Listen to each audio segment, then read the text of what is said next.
Claude Lambert était un homme qui avait bâti un empire dans le monde de la haute gastronomie. Ses restaurants étaient renommés dans toute la France pour leur élégance, leur service impeccable et leur cuisine exceptionnelle. Mais malgré son succès, Claude menait un combat intérieur qu'il avait gardé pour lui-même. Pendant des mois, il avait enduré une douleur persistante et aiguë au niveau du foie. Son emploi du temps chargé lui avait toujours servi d'excuse pour retarder une visite chez le médecin. Mais lorsque la douleur devint insupportable, il se résolut finalement à consulter. La nouvelle qu'il reçut fut dévastatrice. Il était atteint d'un cancer en phase terminale, inopérable et incurable au-delà des soins palliatifs. Son temps était compté. Face à sa mortalité, Claude se mit à réfléchir à l'héritage qu'il laisserait derrière lui. Il avait toujours imaginé ces restaurants comme des lieux où chacun, indépendamment de son origine, pouvait se sentir accueilli et respecté. Pourtant, il réalisa qu'il n'avait aucun moyen de savoir si ses employés perpétuaient ces valeurs en son absence. Avec seulement quelques mois à vivre, il décida de consacrer ses derniers jours à découvrir la vérité. Déguisé en sans-abri, Claude entreprit un voyage pour visiter ses restaurants et observer comment son personnel traitait les plus démunis. Claude engagea un maquilleur professionnel pour parfaire son déguisement. Ses cheveux bien coiffés et ses costumes sur mesure furent remplacés par une barbe hirsute, des vêtements en désordre et une apparence vieillie. En se regardant dans le miroir, il peinait à se reconnaître. Satisfait que personne ne pourrait l'identifier, il se mit en route vers sa première destination. Sa première étape fut son restaurant phare, un établissement célèbre dans tout le pays pour accueillir des événements prestigieux. Dès qu'il entra, il fut accueilli avec une hostilité immédiate. Le gérant du restaurant s'approcha de lui avec un regard de dégoût et lui lança d'un ton sec. « Que faites-vous ici ? Vous n'avez rien à faire dans un endroit comme celui-ci. » Claude, restant dans son rôle, répondit humblement. « J'ai faim. Je n'ai pas mangé depuis plusieurs jours. S'il vous plaît, pourriez-vous me donner quelque chose à manger ?» Le gérant ricana. « Ce n'est pas une œuvre de charité. Si vous voulez manger, commencez par vous nettoyer. Cet endroit est réservé aux clients payants, pas aux vagabonds. » Claude tenta de raisonner avec lui, mais le gérant le repoussa d'un geste, appelant la sécurité pour le faire sortir. Tandis qu'il était escorté vers la sortie, il jeta un dernier regard vers le personnel, espérant que quelqu'un interviendrait, mais personne ne vint à son secours. Au contraire, un chef sortit de la cuisine et cria « Si vous avez si faim, il y a une benne à ordures à l'arrière avec les restes d'hier. Servez-vous. » L'humiliation était insupportable. En s'éloignant, le cœur de Claude s'alourdit. Ce restaurant, la fierté de son empire, avait échoué à incarner les valeurs qu'il avait si ardemment cherché à insuffler. Dans le deuxième restaurant, l'expérience fut étrangement similaire. Cet établissement, situé dans un quartier animé et huppé, était connu pour son décor somptueux et sa clientèle exclusive. Dès qu'il entra, une serveuse signala bruyamment sa présence au gérant. Ce dernier s'approcha avec un sourire narquois, le mépris clairement lisible dans ses yeux. « Qu'est-ce qui vous fait croire que vous pouvez manger ici ?» railla-t-il.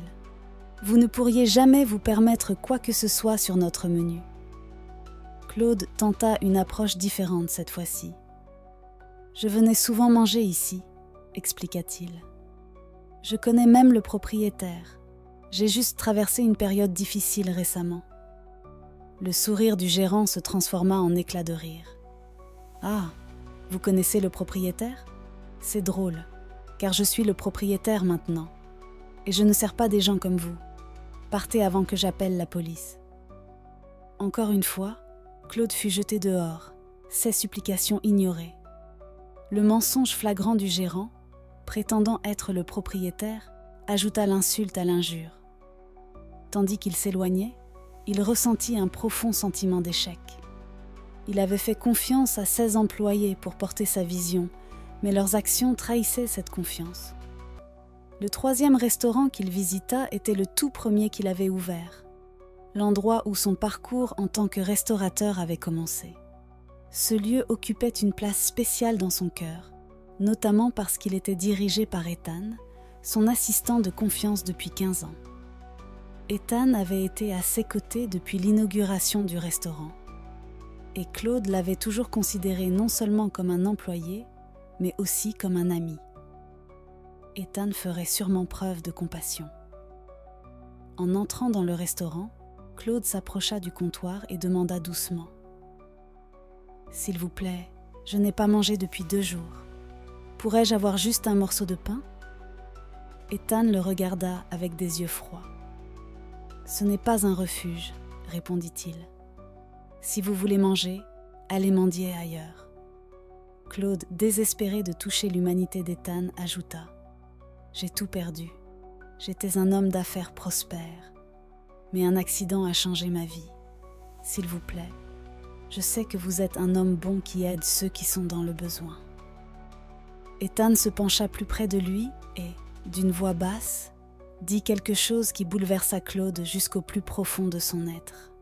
« Le propriétaire de ce restaurant est en train de mourir. Il a toujours été trop tendre à aider des gens comme vous. Mais bientôt, tout ceci sera à moi. Maintenant, sortez avant que j'appelle la sécurité. » Des larmes montèrent aux yeux de Claude, tandis qu'il s'éloignait.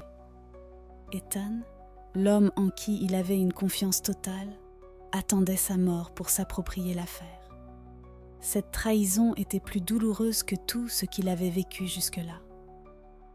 Le dernier restaurant qu'il visita était situé en bord de mer, connu pour ses vues à couper le souffle et son ambiance romantique. Cet établissement était populaire pour des occasions spéciales et les réservations y étaient souvent complètes des semaines à l'avance. Claude s'approcha de l'entrée, se préparant à une autre rencontre douloureuse. Comme prévu, un agent de sécurité l'arrêta à la porte. « Que voulez-vous ici ?» demanda le garde. « J'ai faim, » répondit Claude. « J'ai juste besoin de quelque chose à manger. » Le garde appela le gérant, qui arriva peu de temps après. Mais à la grande surprise de Claude, le gérant, Louis, l'accueillit chaleureusement. « Comment puis-je vous aider ?» demanda-t-il avec gentillesse. Claude, décontenancé, raconta la même histoire qu'il avait partagée dans les autres restaurants. Louis l'écouta attentivement, puis dit « Attendez ici. Laissez-moi voir ce que je peux faire. » Après plus d'1 heure d'attente, Claude supposa qu'on l'avait oublié. Mais juste au moment où il s'apprêtait à partir, Louis revint et l'invita à entrer. À la stupéfaction de Claude, une table avait été dressée avec un généreux festin. Alors que Claude s'asseyait, Louis le rejoignit et commença à partager son histoire. « Je ne suis ici que depuis quelques années, » commença Louis. « Il y a quelque temps, j'ai tout perdu après un accident de voiture. J'ai vendu tous mes biens pour payer le traitement médical de ma femme, mais je n'ai pas pu la sauver. Pour faire face, je me suis réfugié dans l'alcool et j'ai fini par perdre ma maison. Un jour, je suis venu ici, comme vous, en demandant de la nourriture. Le propriétaire ne s'est pas contenté de me nourrir. Il m'a offert un emploi et une seconde chance dans la vie. C'est pour cela que je suis ici aujourd'hui. » Claude sentit une boule se former dans sa gorge en écoutant. Il se souvint de Louis et des circonstances difficiles dans lesquelles ils s'étaient rencontrés. La gentillesse et la gratitude de Louis étaient un contraste saisissant avec le traitement qu'il avait reçu dans les autres établissements. Le lendemain, Claude rassembla tous ses employés au restaurant en bord de mer. Une fois de plus déguisé, il entra dans la cuisine, enleva son maquillage et sortit pour révéler sa véritable identité. La pièce plongea dans un silence complet, tandis que tout le monde le fixait, stupéfait. « Je suis profondément déçu, » commença Claude. « J'ai construit cette entreprise pour servir tout le monde avec dignité et respect, indépendamment de leur origine. Mais beaucoup d'entre vous ont échoué à maintenir ces valeurs. Il se tourna vers Louis et déclara : « Vous êtes le seul à incarner l'esprit de cette entreprise. À partir d'aujourd'hui, c'est vous qui dirigerez cette affaire. Quant aux autres, ces gérants qui manquent de compassion, vous ne faites plus partie de cette famille. » Claude passa ces derniers jours à s'assurer que ces restaurants continueraient à fonctionner avec la bienveillance comme pierre angulaire. Lorsqu'il s'éteignit, Louis honora son héritage en partageant son histoire dans chaque restaurant, rappelant à tous les employés l'importance de traiter chaque client avec dignité.